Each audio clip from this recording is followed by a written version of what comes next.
말씀 출애굽기 20장 16절입니다. 다 같이 한 목소리로 받들어 읽습니다. 시작. 내 이웃에 대하여 거짓 증거하지 말라. 아멘. 오늘 말씀은 제9계명으로 건전한 사회 그리고 건강한 공동체가 되기 위해서 꼭 필요한 말씀입니다. 교회도 공동체고 사회이고 우리 직장도 학교도 나라와 민족도 공동체이고 사회입니다. 이렇게 함께 사는 함께 어우러져 사는 것이 우리 인간인데 우리가 함께 사는 이 사회 공동체가 바르고 건전하게 건강하게 잘 이루어지기 위해서 오늘 말씀이 꼭 필요한데 이 말씀을 잘 이해해서 우리가 속한 공동체, 교회 공동체, 국가와 민족 공동체, 학교와 직장, 사회 공동체를 참 아름답고 가치를 건전한 가치를 창출하는 믿음의 공동체로 만들어 가도록 하십시다. 오늘 말씀을 상고하면서 이 말씀이 무엇을 의미하나 와세 문제 그리고 왜 이 말씀이 중요한가 why의 문제 그리고 이 문제와 관련된 이슈 문제 그리고 어떻게 이 말씀을 순종할 것인가 how의 문제를 생각해 보도록 하겠습니다. 우선 거짓 증거하지 말라 그랬는데 증거하다 말하다 하는 말의 히브리어는 아나 하는 뜻이에요. 두 가지 경우에 씁니다. 하나는 어떤 사람들이 뭘 물어봤을 때 answer 하는 거 대답하는 거예요. 이러합니다 말할 때 쓰는 거예요. 또 하나는 안 물어봤는데도 말하기 시작하는 거예요. begin to speak 이거 누가 물어보지도 않았는데 이것저것 이렇게 말하는 거 진술하는 걸 말합니다. 다시 말하면 본인의 의사를 표현하는 것 이것이 히브리어 아나예요. 그런데 거짓 증거하다 할 때 거짓되다 할 때 히브리어 형용사는 샤브입니다. 영어로는 false 사실이 아닌 것을 말하는 것을 말합니다. 다시 말하면 사실만 말하면 되는데 그 사실에다가 조금 다른 것을 과장하거나 왜곡하거나 덧붙이거나 사실에서 중요한 사실을 빼고 말하거나 해서 원래의 의미와는 조금 다르게 전달하는 것을 말합니다. 그리고 거짓 증거하다라고 말할 때 이 히브리어 증거는 add 영어로는 witness 눈으로 본 것 이것을 말이나 글로 증언하는 것을 말합니다. 그러니까 이 거짓 증거하다 할 때는 사실과 조금 다르게 조금 덧붙이거나 빼거나 왜곡하거나 해서 조금 다르게 말하는 것을 말합니다. 그런데 이 오늘 주신 말씀 중에 이웃에게 그랬어요. 내 이웃에게 다시 말하면 다른 사람에게 내 주위에 있는 다른 사람에게 그 다른 사람을 해치고 파괴하려고 하는 목적으로 거짓 증거하지 말라 하는 말씀입니다. 이 말씀은 원래 법정에서 사용하는 그러한 계명입니다. 전 세계가 거의 모든 나라가 증거 법정주의를 채택하고 있고 그 재판할 때 가면 늘 증인이 나오게 되면 증언하기 전에 선서를 합니다. 손 들고 저는 사실만을 말하기로 맹세합니다. 만약에 사실이 아닌 것을 말했을 때 어떠한 처벌도 달게 감수할 것을 다짐합니다. 이렇게 선서하게 한단 말이에요. 그러나 사실은 우리 세상에서는 어떤 일 때문에 법정에 가게 되지만 그리고 어떤 잘못했다거나 어떤 사실을 목격했다거나 어떤 사실에 대한 연루되었을 때만 법정에 서게 되지만 사실은 우리 모든 인간들이 우리 모두가 이 세상을 마치고 나서 주님 보고에 갔을 때 그리고 이 세상 역사가 다 끝나게 될 때 하나님 앞에 재판받게 되고 하나님 앞에 서게 될 것입니다. 요한계시록 20장 11절 12절 이렇게 말씀하십니다. 또 내가 크고 흰 보좌와 그 위에 앉으신 자를 보니 땅과 하늘이 그 앞에서 피하여 간데 없더라. 또 내가 보니 죽은 자들이 물은 대서하고 보좌 앞에 섰는데 책들이 펴 있고 다른 책들이 펴졌으니 곧 생명책이라. 죽은 자들이 자기 행위를 따라 책들에게 기록된 대로 심판을 받으니. 우리는 내가 원튼 원하지 않든 이 세상에서 말하고 이 세상에서 행동하고 이 세상에서 살았던 모든 것들에 대해서 대심판장 되신 하나님 앞에 우리가 살았던 모든 조목조목 한순간 한순간 매일매일 살았던 그 모든 기록에 대해서 하나님 앞에 심판받게 되고, 그 하나님 앞에는 숨길 수가 없고, 그 하나님은 공의롭고 정의로운 하나님이시며 그 하나님 앞에 우리 모든 것들을 판단받아야 된다라는 사실입니다. 그렇다면 거짓 증거가 무엇인가? 거짓 증거하지 말라 하는 히브리어 내용을 살펴봤지만, 그러면 어떻게 하는 것이 거짓 증거하는 것인가? 첫 번째는 법정에서 위증하는 거예요. 실제로 성경에 종종 여러 번 있었습니다. 열왕기상 21장 13절에서 때에 비류 두 사람이 들어와서 그 앞에 앉고, 그러니까 법정이 마련된 거예요. 그래서 그 구약에서 증인 한 두 사람이 이 사람이 사람 죽였습니다. 그러면 안 죽여서도 죽인 걸로 그냥 간주가 돼요. 이 사람이 도둑질하는 걸 내가 봤습니다. 도둑질 안 했어도 도둑질 한 걸로 간주가 되는 거예요. 그런데 비류 두 사람, 다시 말하면 건달이에요. 그냥 할 일 없이 그냥 거짓 증거하고 그냥 그 얼마간 돈 챙기고 하는 나쁜 사람이에요. 비료 두 사람이 와서 그 앞에 앉고 백성 앞에 나와서 나봇에게 대하여 증거를 지어. 그 나봇 뭔지 알죠? 아방이 뺏으려고 했던 그 나봇의 좋은 포도원, 그 뺏으려고 했던 그 나봇에게 대하여 증거하여 지어 이르기를 나봇이 하나님과 왕을 저주하였다 하매 무리가 저를 성 밖으로 끌고 가서 돌로 쳐 죽이고. 지난번에 잠깐 말씀드렸듯이 이 아방은 그래도 본인이 악한 왕이었지만 하나님의 율법을 아는 자라서 하지 못하고 있었는데, 잘못 범하지 못하고 있었는데, 그 아내 이세벨이 아이고 그 뭐 걱정입니까? 두 사람 증인만 세우면 간단히 처리할 수 있는데요. 그래서는 이렇게 거짓말로 증인 세워서 한 두 사람 세워서 왕과 하나님을 저주했다라고 해서 나봇을 처리해라 라고 편지를 쓰고 거기다가 아합 왕의 도장을 딱 찍었어요. 이 거짓말이죠. 이렇게 법정에서 위증하는 것. 두 번째, 뭐가 거짓말인가? 거짓말로 다른 사람을 속이는 것, 말로 사실이 아닌 것, 왜곡하거나 과장하거나 해서 사람을 속이는 것. 잠언 19장 5절에 보면 거짓 증인은 벌을 면치 못할 것이요 거짓말을 내는 자도 피치 못하리라. 거짓 증인, 여기서 비리 두 사람 거짓 증인이죠. 거짓말 내는 자, 이 사람을 사주한 사람이 이세벨이죠. 그 피치 못하게 되었죠. 그 엘리야를 통해서 주셨던 그 예언, 이 아합 내 피를 개가 핥을 것이요 이세벨 내 살을 개가 먹을 것이다. 실제로 문자적으로 그대로 성취됐단 말이에요. 잠언 19장 9절에서도 거짓 증인은 벌을 면치 못할 것이요 거짓말을 내는 자는 망할 것이니라. 거짓말, 이 아무것도 아닌 걸로 생각하고 수시로 거짓말하지요. 저도 일하는 데서 그 일하는 사람 아무도 없어요. 저하고 일하는 사람하고 그 흑인 인플루에 한 명밖에 없고, 이제 한 중학생이나 됐나 고등학생이 됐나 덜렁덜렁 보다가 툭 치고선 떨어뜨렸어요. 거기 아무도 없어. 자기 혼자밖에 없어요. 근데 툭 떨어지면서 저 안 건드렸어요. 저 아무것도 안 했어요. 안 하긴 뭘 안 해. 지가 떨어뜨려놓고 아무도 없는데 그 떨어지는 거 소리 듣고 보고 있는데도 안 했다는 거예요. 아무 짓 안 했다는 거예요. 이 거짓말하는 것이 아주 그냥 습관화됐고 생활화됐어요. 그러나 거짓말하는 자는 망할 것이다. 하나님께서 이렇게 정해주셨단 말이에요. 세 번째, 뭐가 거짓말인가?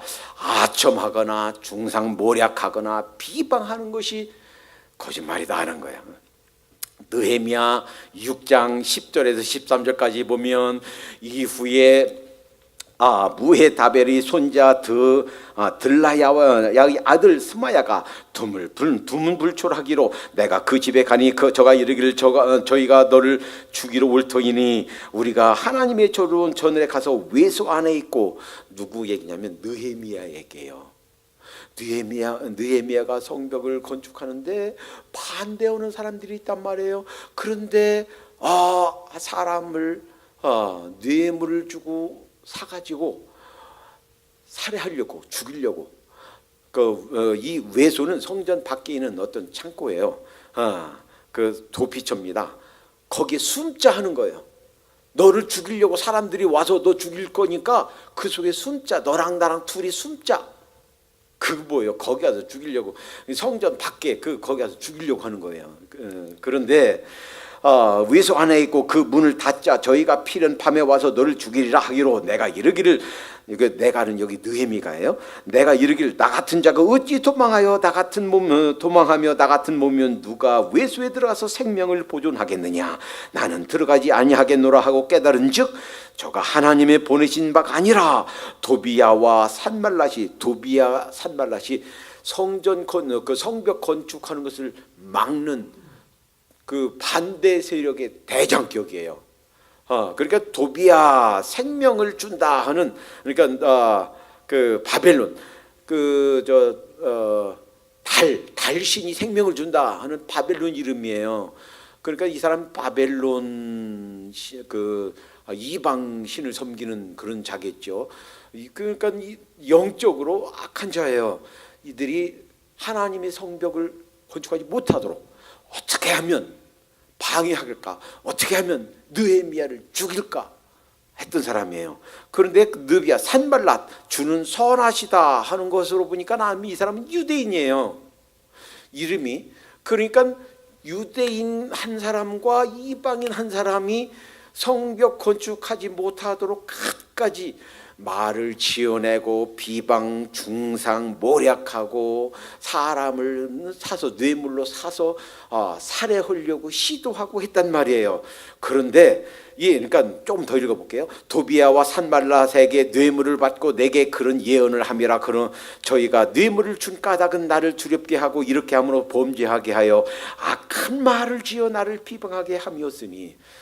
그러니까 이렇게 도비야와 산발랏이 거짓말로 뇌물을 주고 사람을 사서 하는 이 모든 중상모략, 이것이 거짓말이다라는 거예요. 네 번째, 헛소문의 유포, 이것도 역시 거짓말에 속한다 하는 거예요. 잠언 20장 19절에 보면 두루 다니며 한담하는 자는 남의 비밀을 누설하나니 입술을 벌린 자를 사귀지 말지니라. 한국에서도요, 미국에서도 종종 있어요.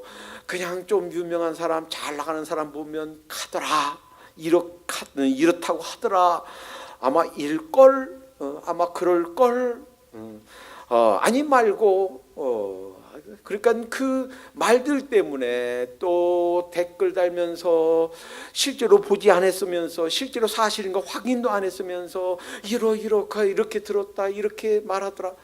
이것 때문에 진실이가 죽었잖아요. 이것 때문에 수많은 사람들이 어려움 당하잖아요. 잠언 25장 9절에 너는 이웃과 다투거든 변론만 하고 남의 은밀한 일은 누설하지 말아라 하는 거예요. 추측성 말, 음해성 말, 소문을 전달하는 거, 유포하는 거, 이런 것들도 역시 거짓말에 속한다. 거짓 증언에 속한다라는 거예요. 다섯 번째, 뭐가 거짓 증언에 속하는가? 파괴적인 비판. 예를 들면 잠언 24장 28절이요. 너는 까닭 없이 내 이웃을 쳐서 증인이 되지 말며 내 입술로 속이지 말라. 비생산적인 어떤 비판의 말, 약간의 조금 일부 사실 혹은 진실이 탐구했다 할지라도 전체가 진실이 아니라면 말하지 말아야 되는데, 일부 조금 진실인 거, 사실인 걸 가지고 전체가 다 진실인 양 말하는 거, 옮기는 거, 과장하는 거, 부풀리는 것, 이러한 파괴적인 비판도 역시 거짓 증거에 속한다는 것입니다. 그러면 Y의 문제, 왜 이 거짓 증거하지 않는 것이 중요한가? 왜 이렇게 거짓 증거하지 말아야 되는가? 첫 번째, 우리 인류에게 불행이 온 것은 죄 때문입니다. 그런데 어떻게 우리 세상에, 우리 인간사에 죄가 들어왔는가? 이 거짓 증거 때문에 들어왔습니다. 창세기 3장 1절에 하나님이 참으로 너희더러 동산 모든 나무의 실과를 먹지 말라 하시더냐? 누가 그랬어요? 뱀이 한 거예요. 뱀이 이렇게 하와한테 질문한 데에는 이유가 있어요. 그 전에 창세기 2장 17절에 16, 17절에 이렇게 말씀하셨어요. 여호와 하나님이 그 사람에게 명하여 가라사대 동산 각종 나무의 실과는 내가 임으로 먹되 다른 나무들은 다 마음대로 먹어라, 원하는 대로 먹어라, 먹되 선악을 알게 하는 나무의 실과는 먹지 말라. 내가 먹는 날에는 정령 죽으리라 그랬어요. 그런데 잘 보세요. 사탄이 하와에게 질문할 때, 도전할 때 뭐를? 동산 모든 나무의 실과를 먹지 말라 하시더냐 하고서 모든이란 말을 첨가했어요. 그러면 이 주신 2장 16절 17절 말씀대로 하와가 단호하게 다른 것은 마음껏 다 먹을 수 있는데 그 동산 중앙에 있는 실과, 그 나무 열 실과만 먹지 말라고 그랬어. 이렇게 얘기했어야 되는데 이 하와의 대답에 여기에 허점에 키가 있어요. 뭐라고 그랬냐면 여자의 3장 2절 3절에 여자가 뱀에게 말하되 동산 나무의 실과를 우리가 먹을 수 있으나 동산 중앙의 나무의 실과는 하나님 말씀에 너희는 먹지도 말고 만지지도 말라 너희가 죽을까 하노라. 여기다 첨가한 게 있어요. 2장 16절 17절에 없는 한 말씀, 먹지도 말고 만지도 말라, 이 말은 없어요. 하나님 하신 말씀이 아니에요. 게다가 먹으면 정령 죽으리라 그랬는데 하와가 한 말 속에는 너희가 죽을까 하노라 이렇게 말한 거예요. 그러니까 사탄이 여기서 아하, 그렇구나, 하와가 하나님 말씀을 제대로 이해하지 못하고 있구나, 하나님이 주신 계명을 정확하게 이해하지 못하고 있구나, 그것이 허점이다 생각하고 그 허점을 찌른 거예요. 그래서 그 말 듣자마자 사탄이 뱀이 여자에게 이르되 너희가 결코 죽지 아니하리라 이렇게 도전한 거예요. 그러니까 거짓말로, 거짓 증거로 사탄이 하와를 공격했고 결국 그것 때문에, 그 거짓 증거 때문에 우리 인류에게 죄가 들어오게 됐다는 것입니다. 그래서 사탄이 거짓의 아비이고 모든 거짓은 사탄에게서 나온다는 거예요. 예수님이 요한복음 8장 44절 이렇게 말씀하셨습니다. 너희는 너희 아비 마귀에게서 났나니. 왜냐하면 유대인들이 우리 아버지는 아브라함입니다, 그러니까 우리는 하나님께 속해 있습니다 라고 얘기하니까 그렇지 않다. 너희가 아브라함에게 속해 있으면 내 말을 들을 거야. 내 말을 안 듣는 거, 그것은 너희가 하나님께 속하지 않았다, 아브라함에게 속하지 않았다라는 증거다라는 거예요. 그리고 내 아비는, 너희는 어디에 속했느냐? 사탄에 속했다 하는 거예요. 너희는 너희 아비 마귀에게서 났나니 너희 아비의 욕심을 너희로 행하고자 하느니라. 저는 처음부터 살인한 자여 진리가 그 속에 없으므로 진리에 서지 못하고 거짓을 말할 때마다 제 것으로 말하나니 이는 저가 거짓말장이요 거짓의 아비가 되었음이니라. 그러니까 거짓말 하는 분들은요 사탄의 자식이 되는 거예요. 디도서 1장 2절에 영생의 소망을 인함이라. 이 영생은 거짓이 없으신 하나님의 영원하신 때 전부터 약속하신 것인데, 그러니까 하나님은 거짓이 없으신 분이고 사탄은 거짓말투성이, 거짓의 아비예요. 잘 보세요. 여러분들 정말 신앙이 있는 사람은요 그 사람이 정직해요. 거짓이 없어요. 트러스터블해요. 믿을만해요. 그런데요 세상적으로 하나님 없이 사는 사람은요 무슨 말하면 걸러드려야 돼요. 그런가 다시 한번 살펴봐야 돼요. 그런가 하고 다른 사람이 전화해봐야 돼요. 그러니까 이 주님 하나님 모르는 사람들은요, 늘 그 뒤에, 그 말 뒤에, 그 행실 뒤에 그 뭐가 있어요? 거짓이 있어요. 여러분, 한국을 지금 집어삼키려고 하는 아주 중대한 두 세력이 있습니다. 한국이 정말 기도해야 돼요. 큰일 났어요. 한국을 집어삼키려고 하는 두 세력이 공산주의와 이슬람 세력입니다. 한국, 대한민국, 남한이 먹히기 일보 직전이에요. 그런데요, 공산주의의 전술 전략엔 뭐가 들어있느냐? 그들의 목표 달성을 위해서는 거짓말도 사용해도 된다라는 것이 들어있어요. 이슬람 교리 속에는 그들의 목표 달성을 위해서는 거짓말을 사용해도 된다 하는 것이 그 교리 속에 들어있어요. 우리가 주님 안에 정말 신앙이 잘하면 잘할수록, 그 신앙이 바로 서면 설수록 거짓을 버리게 됩니다. 우리 조국을 위해서 기도해야 되겠습니다. 왜냐하면 거짓의 세력들이 대한민국을 집어삼키려고 하고 있고, 수많은 교회와 먼저 믿은 자들이 이에 눈 떠 있지 못하고 경계하지 못하고 막으려고 하는 그 노력을 경주하지 못하고 있기 때문입니다. 왜 이 거짓 증거하지 않는 것이 중요한가? 이 거짓말은 엄청난 파괴력이 있기 때문입니다. 잠언 19장 28절에 망령된 증인은 공의를 업신여기고, 거짓말하는 사람은요 공의를 업신여기는 거예요. 하나님은 어떤 하나님이신가? 사랑의 하나님이시고 공의의 하나님이에요. 정의의 하나님이에요. 그래서 죄를 짓고 하나님 죄를 용서해 주세요 하면 용서해 주시고 사랑해 주시지만, 받아주시지만, 그러나 죄 가운데 있고 죄를 범하고 있고 죄를 버리지 않고 있고 죄를 하나님 앞에 고백하지 않고 있으면 죄에 대해서 심판하시고 죄에 대해서 징계하시고 죄를 결코 넘어가지 않으시는 하나님이십니다. 그런데 이 거짓말은 이 공의를 업신여긴단 말이에요. 정의의 하나님을 업신여긴단 말이에요. 잠언 11장 19절에 사특한 자는 입으로 그 이웃을 망하게 하여도, 그 거짓말로 인해서 이웃을 망하게 한단 말이에요. 여러분, 탤런트 얼마나 이뻐요. 김영애 이쁘기만 한가요? 얼마나 연기도 잘해요.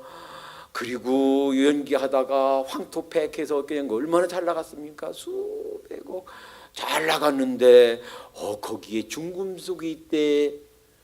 그래서 결국 그 사업 쫄딱 망했고 수십억 그 빚 가운데 있고, 나중엔 막 억울하니까 다 밝혔어요. 근데 그것이 거짓말, 거짓 소문인 게 밝혀졌잖아요.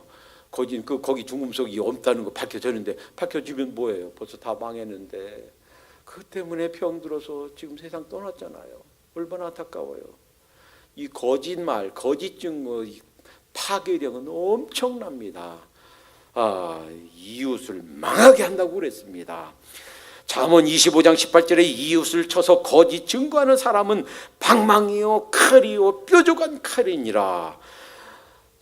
방망이로 사람 후려치듯이 그 방망이와 같은 것이 거짓말이란 말이에요. 칼로 사람을 해하듯이 그 칼과 같은 것이 우리 입으로 나오는 거짓된 증언이란 말입니다.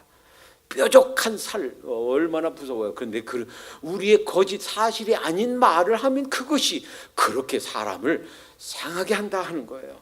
야고보서 3장 6절에 혀는 곧 불이요 불이 세계라. 혀는 우리 지체 중에서 온몸을 더럽히고 생의 바퀴를 불사르나니 사르는 것이 지옥불에서 나느니라. 불이 얼마나 무섭습니까? 불나면 다 망가지나 다 타버리잖아요. 그런데 지옥에서 나오는 불로 다 사르는 것처럼 무엇이? 거짓말이, 우리 말이 사실이 아닌 것을 말하면 지옥에서 나온 불이 그냥 다 살라버리는 것처럼 그렇게 다 망가뜨린다 하는 거예요. 여기서 아주 중요한 이슈를 하나 꼭 해결하고 넘어가야 되겠습니다. 성경을 조금 아시는 분들, 성경 읽은 분들 이렇게 질문할 수 있어요. 목사님, 성경에서 거짓말한 경우가 있잖아요. 그 히브리 산파 시브라와 부하가 애굽 왕이 히브리 사람들, 이스라엘 사람들 아들 낳으면 전부 그냥 날강에 빠뜨려 죽여라. 그리고 딸 나면 딸만 살려라. 그런데 남자들을 살렸잖아요. 그리고서 너희 왜 살렸느냐 그랬더니 이렇게 둘러댔단 말이에요. 아유, 히브리 사람들은요, 여자분들이 다 건강해서 우리가 가기 전에 벌써 일찍 애를 쑥 낳아서 벌써 낳았기 때문에 죽일 수가 없었습니다 라고 둘러댔단 말이에요. 그랬더니 하나님께서 그들에게 은혜를 주셨더라. 목사님, 그거 거짓말 아닌가요? 또 있어요. 자, 여호수아 2장 4절 6절에 여호수아가 이제 모세가 죽고 여호수아가 인도해서 이스라엘 사람들이 이제 가나안을 정복해 가면서 여리고 성을 이제 정복하기 전에 먼저 정탐을 했습니다. 아마 그 전에 모세가 정탐꾼을 보낼 때는 각 지파에서 한 명씩 12명 보냈어요.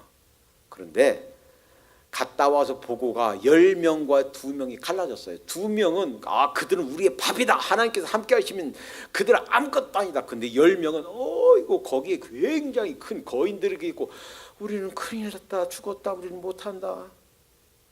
그래서 전 이스라엘 진중이 막 울고불고 난리가 났어요. 아마도 그 중에 12명 정탐꾼 중에 하나였던 여호수아 자신이 그때 경험을 살려서 그랬을 거예요. 12명 안 보냈습니다. 2명만 보냈어요. 왜? 2명이면 충분하다. 그래서 2명만 보냈어요. 그런데요, 들켰어요. 그래서 숨어들었습니다. 하필 라합의 집에 숨어들었습니다. 라합이 급히 저 위층에 그 곡식단 밑에 숨기고서 찾으러 왔어요. 이 집에 정탐꾼이 들어왔지. 근데 이렇게 둘러댔어요. 들어오긴 들어왔습니다. 그런데 그 사람들이 어떤 사람이 정탐꾼인지 저도 잘 모르겠고요. 그리고 금방 나갔습니다. 그러니까 빨리 쫓아가세요. 그러면 아마 그들을 잡을 수 있을 겁니다. 그리고 둘러댔어요. 그리고 이 사람들한테는 숨어 있다가 그 사람들이 좀 갔을 때 나가세요 해서 살려줬습니다. 그리고 하나님께서 살아계신 시고 당신들을 통해서 하나님이 하신 일 우리가 들었습니다. 그 사실을 듣고 당신네들이 오고 있다는 사실을 우리가 부들부들 떨었습니다. 그러니 당신네들이 믿는 하나님이 참 살아계신 하나님을 믿으니 당신네들이 오걸라 우린 살려주시오 라고 해서 그러면 우리가 올 때 붉은 줄을 내려뜨려라. 그러면 너와 내 집에 그리고 그 집에서 나오지 말아라. 너희들은 살려주겠다. 이렇게 해서 결국은 그 라합과 그 가족들이 살았어요. 자, 그러면 목사님 보세요. 라합이 거짓말하지 않았습니까? 거짓말 때문에 그 두 정탐꾼이 살았지 않습니까? 그러니까 거짓말이 필요에 따라서는 거짓말도 해야 되는 거 아닙니까? 라고 생각할 수가 있어요. 자, 이 문제가 쉬운 문제가 아닙니다. 여기에서 이 문제들을 해결하는 아주 중요한 두 키를 드립니다. 이 성경을 전체를 해석하면서 이 문제를 혼동하면 아주 큰 윤리적인 도덕적인 오류에 빠지기 쉽습니다. 잘 기억하시기 바랍니다. 그리고 이 두 원리들을 잊지 마시기 바랍니다. 성경 해석의 원리에 있어서 중요한 한 가지는 그것이 규범으로 준 것인지 예외적인 특별한 예외로 준 것인지를 구별해야 됩니다. 때로는 성경에서 규범이라는 것은 일상적인 생활에서 이것이 어떤 대원리니까 이 원리대로 따라 살아라 하는 것이 있고, 원리는 이렇지만 특별히 특수한 상황에 예외적인 것이 있으니까 그 특별한 예외로 취급해야 되는가를 구분해 줘야 됩니다. 히브리 산파의 경우도 이 여리고 사람, 그 가나안 사람 이 라합도 마찬가지. 이것이 규범으로 준 것이 아니고 예외적인 특수 예외적인 상황이다라는 것을 이해해야 되겠습니다. 두 번째 원리 굉장히 중요합니다. 잘 기억하시기 바랍니다. 하나님의 말씀, 하나님께서 주신 계명, 10계명, 모든 계명을 요약하면 10계명이에요. 그런데 하나님의 계명, 하나님께서 정하신 엄하신 율법, 천지는 없어진다 할지라도 결코 없어지지 않는 이 하나님의 율법, 이 하나님의 계명보다 우위에 있는 하나님의 계명을 어길 수 있는 단 하나의 법이 있는데 그 법은 생명의 법입니다. 생존의 법입니다. 그래서 예수님께서 몇 번 이렇게 말씀해 주셨어요. 안식일에 양이나 소 혹은 내 아들이 구덩이에 빠졌다 생각해봐라. 그냥 두면 죽는다. 안식일 지키는 것이 중요하냐, 구덩이에서 소나 양 내 아들을 건져내는 것이 중요하냐. 그러면서 손 마른 자 고쳐주셨고 고창병 걸린 자 고쳐주셨습니다. 안식일에. 여기 아주 중요한 원리가 있어요. 율법, 하나님이 주신 율법, 하나님이 주신 계명보다 우선하는 것은 생명의 법이다라는 거예요.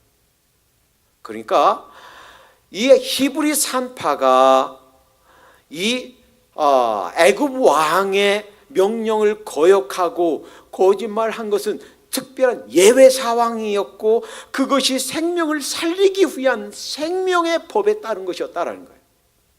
라합이 거짓말한 것도 마찬가지, 그것이 규범으로 준 것이 아니고 예외적인 상황이며 동시에 그 두 정당뿐만 아니라 그 뒤에 있는 60만 명 그리고 전체 다 치면 약 200만 명의 이스라엘 사람들의 생명이 걸려 있는 상황이었다라는 거예요. 그러니까 이 율법을 어길 수 있는 율법 위에 더 위에 있는 법이 단 하나 생명의 법이다라는 것입니다. 그러나 이러한 때에도 그래서 특수 예외적인 상황으로 그리고 생명의 그 법 죽느냐 사느냐 하는 생명이 달려 있다라는 이 생명의 법 때문에 계명을 어길 때도 조심해야 될 사실이 있습니다. 첫째, 만약에 어쩔 수 없이 거짓말하게 될 상황이 오면 최소한도 그것이 합법적이 되도록 해라 하는 거예요. 자, 이런 상황이 있습니다. 하나님께서 사울을 내가 버렸다. 그리고 사무엘에게 그렇게 말합니다. 사무엘아, 가서 이새의 아들 중에서 한 사람에게 안수해라. 기름을 부어라. 내가 그 이새의 아들 중에 하나를 왕으로 세우겠다. 이렇게 말씀하세요. 그때 사무엘이 말합니다. 어이구 하나님, 제가 그거 어떻게 해요? 사울이 그거 들으면 저 죽이려고 할 텐데요.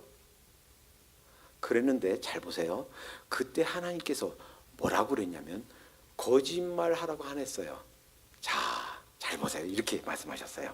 여호와께서 사무엘에게 이르시되 내가 이미 사울을 버려 이스라엘 왕이 되지 못하게 했은즉 내가 그를 위하여 언제까지 슬퍼하겠느냐. 너는 기름을 뿔에 채워가지고 하라. 내가 너를 베들레헴 사람 이새에게로 보내리니 내가 그에게 이는 내가 그 아들 중에서 한 왕을 예선하였음이니라. 사무엘이 가로되 내가 어찌 갈 수 있으리까? 사울이 들으면 나를 죽이리이다. 여호와께서 가라사대 너는 암송아지를 끌고 가서 이르기를 내가 여호와께 제사 드리러 왔다 하고 이새를 제사에 참여케 하라. 내가 너의 행할 일을 가르치리니. 암송아지 끌고 가란 말이에요. 그래서 제사 드리러 왔다. 제사 드리란 말이에요. 그리고서 그 제사에 이새를 초대해라. 그리고서 그 아들 중에 하나에게 기름을 부어라 하는 거예요. 이것이 하나님께서 주신 해결책이에요. 생각해 보세요. 거짓말한 게 아니에요. 그러니까 거짓말을 해야만 되는 상황이 오면 거짓말이 안 되게끔 합법적이 되게끔 해라 하는 거예요. 어떤 분이 목사님 저 결혼 이제 그 목사가 주례할 수 있으니까 결혼했다는 것 좀 주례식했다는 거 사인해 주세요. 물론 해줄 수가 있죠. 근데 적어도 우리 성도님 한 분이든 두 명이든 증인이 있고 여기서 그냥 간단히 한 5분 만에 결혼식 주례를 했더라도 와서 하나님과 사람 앞에 주례식을 해야 사인할 수 있죠. 그건 거짓말이 아니에요. 실제로 했으니까. 그리고 실제로 변호사 앞에서 결혼 주례할 때도 변호사하고 그 한 사람 증인만 있으면 돼요. 그러니까 합법적으로 거짓말이 되지 않게 해라 하는 거예요. 꼭 거짓말을 해야만 되는 상황이 오면 거짓말이 아닌 합법적이 되게 해라 하는 거예요. 또 하나 기억해야 될 것, 거짓말로 인해서 이루어진 성과는 그것이 아무리 거짓말로 인해서 일이 성취된다 할지라도 그 열매가 쓰다라는 사실을 기억해야 되겠다는 거예요. 이를테면 보세요, 이 야곱이요, 그 엄마의 그 충고 따라서 아버지를 속였어요. 그 형처럼 양가죽을 손을 덮고 형의 옷을 입고서 냄새도 나게 했겠지요. 그리고 엄마가 잡아준 고기 가지고 들에서 잡아왔다라고 하고서 아빠 나 축복해 주세요. 그래도 누구냐 목소리 들으니까 이제 야곱 같은데 저 이삭이에요. 거짓말하고 축복받았잖아요. 비록 하나님을 사랑하고 하나님의 이 메시아 계보를 너무 귀히 여기고 사모해서 축복을 빼앗았지만, 그리고 그 축복이 그대로 임해서 그래서 이 메시아 계보를 이어갔지만, 그러나 그가 받아야 됐던 거짓말의 열매는 매우 쓰고 썼습니다. 자기가 거짓말을 한 것처럼 똑같이 외삼촌 라반에게 당했습니다. 둘째 딸 라헬을 좋아해서 주세요. 하룻밤 지르고 나니까 아침에 보니까 라헬이 아니에요, 레아예요. 그러니까 두 번 이중 거짓말 사기당한 거예요. 외삼촌한테 사기당한 거고 그 딸 언니 레아한테 사기당한 거예요. 레아는 참 비참하죠. 내가 동생이라고 속이고 하룻밤 지내다니. 그러니까 자기가 형님을 속인 것처럼 자기도 똑같이 속임을 당한 거예요. 수도 없이 라반에게 속임을 당하고 속임을 당합니다. 이 열매는 쓰다라는 사실을 기억해야 되겠어요. 다윗이요, 자기 우리아의 아내를 하고 이렇게 잘못을 범하고 우리아를 죽이려고, 그래서 우리아를 집으로 보내서 완전 범죄 만들려고 거짓을 하려고 했는데 결국 그것이 안 됐어요. 그래서는 결국 죽입니다. 자, 그렇지만 그 열매는 쓰고 썼다 하는 거예요. 그 자식들 가운데 그런 비참한 일들이 벌어지고 그 자식 중에 하나가 자기를 죽이려고 그렇게 하고 정말 슬프고 슬픈 그런 그 일들이 그 가족사에서 이루어졌다 하는 거예요. 그러나 하나님께서는 이러한 우리의 실수를 통해서도 합력하여 선을 이루게 하신다 하는 사실을 기억해야 되겠습니다. 하나님 앞에 우리의 잘못을, 실수를 내려놓고 용서를 빌고 주님 잘못했어요 하나님 앞에 뉘우칠 때 그 우리의 실수를 통해서도 합력하여 선을 이룬다 하는 거예요. 비록 야곱이 그렇게 잘못을 했지만 거짓으로 그 축복을 빼앗았지만 나중에 어떻게 됐나요? 그 아내 둘뿐만 아니라 그 아내들의 종들까지도 해서 아내가 넷이 됐어요.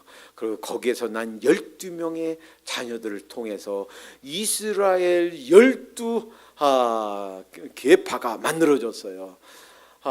그리고 뿐만이 아닙니다. 이 다윗도요, 비록 그가 잘못했지만 하나님 용서해 주세요 철저히 회개하고 돌이켰을 때 그 밧세바와 다윗 사이에서 난 그 아들 솔로몬을 통해서 다음 왕을 이어가는 그러한 일을 하나님께서 이루셨습니다. 그러니까 우리의 실수를 통해서도 하나님은 일하신다 하는 사실을 기억해야 되겠습니다. 자, 그러면 어떻게, 하우 문제, 어떻게 우리가 거짓 증거하지 않을 수 있는가? 적어도 4가지는 기억해야 되겠어요. 첫째, 위증과 거짓말은 그 자체가 죄이고 이 세상에서는 설령 넘어갈 수 있을지 몰라도 하나님 앞에서는 피할 수가 없다라는 사실을 기억하고 사실대로 진실들을 말하도록 하십시다. 여러분, 이거 기억하십시다. 우리가 지금 비디오 카메라로 찍고 있죠. 그래서 제가 설교하는 것만 여기 만지는 것 전부 다 찍혀지고 있어요. 그런데 하나님의 비디오는 우리 평생 돌아갑니다. 나도 모르고 나도 인식하지 못하고 있었던 모든 우리의 일거수일투족, 나는 그냥 지나고 있는 1분 1초 모든 내 삶, 내 행동, 내 말을 하나님께서 비디오로 촬영하고 계십니다. 그거 기억하십시다. 하나님의 비디오는 우리 속 마음 깊은 생각까지, 우리의 말 한마디까지, 우리의 작은 행동까지 한순간도 놓치지 않고 다 촬영하고 계시다는 사실. 이 다음에 주님 앞에 섰을 때 우리가 결코 변명할 수 없고 속일 수 없고 우리가 하나님 앞에 그대로 서야 된다는 사실 기억하도록 하십시다. 사람은 속일지 몰라도 하나님 앞엔 속일 수가 없다라는 거예요. 아까 말씀드렸죠. 계시록 20장 11절 12절 말씀, 백보자 심판장 되신 하나님 앞에, 그 보좌 앞에 우리가 다 서게 된다는 사실. 두 번째, 말을 적게 하도록 하십시다. 잠언 10장 19절에 말이 많으면 허물을 면기 어려우나 그 입술을 제어하는 자는 지혜가 있느니라. 잠언 다 여러 군데서 말씀하세요. 말이 많으면 실수를 하게 됐어요. 말을 많이 하다 보면 자기도 모르게 거짓말을 섞어서 할 수가 있어요. 허풍 떨 수가 있어요. 과장할 수가 있어요. 왜곡할 수가 있어요. 진실을 빠뜨릴 수가 있어요. 중요한 핵심은 빠뜨리고 얘기할 수 있어요. 할 수만 있으면, 필요한 거 아니면 말을 삼갈 수 있어야 되겠다라는 거예요. 그래서 잠언 10장 20절에 의인의 혀는 천은 아주 품질 좋은 은이에요. 아주 최고의 은과 같거니와. 그러니까 정말 바른 말, 생명을 살리는 말, 사람을 세워주는 말, 경우에 합당한 말, 이런 말들은 천은과 같다 하는 거예요. 세 번째, 참된 것, 진실된 것, 사실만 말하도록 하십시다. 에베소서 4장 25절에 그런즉 거짓을 버리고 각각 그 이웃으로 더불어 참된 것을 말하라. 설령 그것이 사실이라 할지라도 그 사실이 그 사람을 세워주는 것이 아니면 그 말을 하지 말도록 하십시다. 비록 그것이 사실인 것처럼 생각될지 몰라도 그 상황을 모르고 사실을 확인 안 했다면 말하지 않도록, 끼어들지 않도록 하십시다. 그것이 사실이라 할지라도 다른 사람에게, 그 사람에 관한 것 다른 사람에게 덕이 안 되고 다른 사람들을 세워주는 말, 그 사람에 관한 그 사실이 다른 사람 선을 격려하는 일이 아니라면 말하지 않도록 하십시다. 직접 사실 확인 이전에는 나쁜 소문을 듣지도 말고 나쁜 소문을 믿지도 말고 나쁜 사실을 퍼뜨리지도 말고 카더라 아님 말고 이런 것들을 스탑하도록 하십시다. 네 번째, 정말 어쩔 수 없이 꼭 거짓말을 해야만 될 수밖에 없는 그런 상황이 오면, 이건 내가 아무리 생각해도 이건 거짓말할 수밖에 없어, 이거 어떡하지, 이런 상황이 오면 그때 무릎 꿇고 하나님께, 성령님께 기도하도록 하십시다. 예수님이 뭐라고 하셨나요? 요한복음 16장 3절에 그러나 진리의 성령이 오시면 그가 너희를 모든 진리 가운데로 인도하시리니. 성령님이 충만한 비결은, 성령님이 충만한 사람의 특징은 거짓이 없는 거예요. 그러니까 거짓이 없으신 하나님, 그 성령님께 기도하는 거예요. 하나님 어떻게 하면 좋을까요? 이런 상황이 닥쳤는데요. 그러면 주님께서 지혜를 주실 줄로 믿습니다. 사무엘에게 그런 지혜를 주신 것처럼 거짓말하지 않도록, 합법적으로 참이 되도록, 거짓이 되지 않도록 그런 지혜를 주실 줄로 믿습니다. 주님께서 이 시간 이 구계명을 통해서 우리에게 이렇게 말씀하십니다. 아들아 딸아, 이 세상 살면서 어떤 일이 있어도 거짓 증거하지 말아라. 진실되고 바르고 참된 것, 세워주는 것, 덕을 세워주는 말만 하도록 해라. 그러면 내가 나머지 내 인생을 책임지겠다. 내 앞날도, 내 가정도, 내 사업도, 내 미래도 내가 복되고 아름답게 해주겠노라. 주님께서 말씀하시는 줄로 믿습니다. 기도합니다. 사랑해 주님 감사합니다. 세상에 살면서 시시때때로 우리가 참이 아닌 것을 말하고 있었던 것을 용서해 주시옵소서. 주님, 저희들의 혀를 정말 저희가 잘 통치하고 다스릴 수 있도록 힘 주시고 지혜 주시옵소서. 그 사람을 세워주는 일이 아니라면, 그리고 그 사람 주위에는 다른 사람들을 세워주는 일이 아니라면, 아무리 그것이 사실일지라도 말하지 않을 수 있는 지혜와 덕을 허락해 주시옵소서.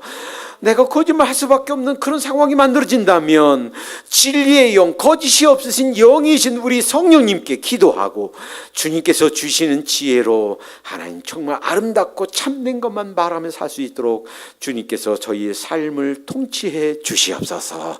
예수님의 이름으로 감사하며 기도합니다. 아멘.